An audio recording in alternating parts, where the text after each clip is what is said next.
இளைஞர்களே, உங்களுக்கெல்லாம் மன உறுதியும் எதையும் தாங்கும் இதயம் உருவாக வேண்டும் என்ற நோக்கோடு நான் பல ஆண்டுகளுக்கு முன் பார்த்த ஒரு திரைப்படத்தை உங்களோடு பகிர்ந்து கொள்ள விரும்புகிறேன். ஓசை என்கிற திரைப்படம். அதில் மோகன் நாயகனாகவும் நளினி நாயகியாகவும் அவர்களுக்கு பிள்ளையாக பேபி ஷாலினியும் நடித்திருப்பார்கள். குடும்பம் சந்தோஷமாகவும் மகிழ்ச்சியாகவும் நகர்ந்து கொண்டிருந்த வேளையில் ஷாலினி ரயில் ரூட்டில் விளையாடிக் கொண்டிருப்பாள்.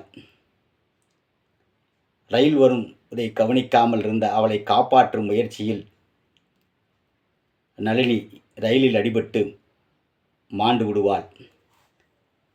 அந்த பேரதிர்ச்சியில் ஷாலினியின் வாய் பேசும் திறன் போய்விடும். அவளை எப்படியாவது வாய் பேச வைக்க வேண்டும் என்ற முயற்சியில் மோகன் பல்வேறு போட்டிகளை, சிரமங்களை, சிக்கல்களை எதிர்கொண்டு தன் மகளுக்கான ஆபரேஷன் பணத்தை ஏற்பாடு செய்வார். ஆஸ்பத்திரியில் ஆபரேஷனுக்காக அட்மிட் செய்து நல்லபடியாக ஆபரேஷன் முடிந்து அவள் பேசப் போகிறாள் என்ற நிலை அவருக்கு தெரிவிக்கப்பட்ட போது அவர் கம்பெனியிலிருந்து தன் பிள்ளையை எப்படியாவது பார்க்க வேண்டும், அவளுடைய பேச்சை கேட்க வேண்டும் என்ற மகிழ்ச்சியில்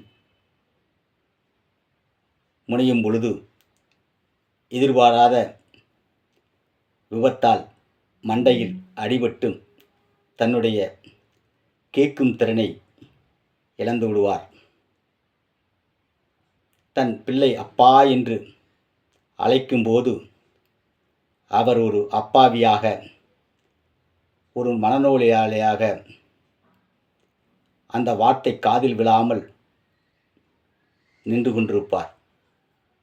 பார்த்தீங்களா? இப்படித்தான் வாழ்க்கையை பற்றிய பல்வேறு படங்கள் விளக்கியிருக்கிறது. கண்ணதாசன் கூடவே வாழ்க்கையை பற்றி 5-6 வரிகளில் ஒரு கவிதை சொல்லியிருப்பார். வாழ்க்கை என்றால் 1000 இருக்கும், வாசல் தோறும் வேதனை இருக்கும், வந்த துன்பம் எதுவென்றாலும் வாடி நின்றால் ஓடுவதில்லை, எதையும் தாங்கும் இதயம் இருந்தால் இறுதி வரைக்கும் அமைதி இருக்கும் என்பதாக குறிப்பிட்டிருப்பார். ஆம் இளைஞர்களே, வாழ்க்கையில் வரும் இன்ப துன்பங்கள், லாப நட்டங்கள், கஷ்ட நஷ்டங்களை எதிர்கொண்டு நாம் வாழ பழகிக்கொள்ள வேண்டும். ஆம், எதை பற்றியும் ஆழமாக சிந்தியுங்கள், சிறப்பாய் செயல்படுங்கள். நமக்கான கஷ்டங்களை, நஷ்டங்களை கடப்போம்.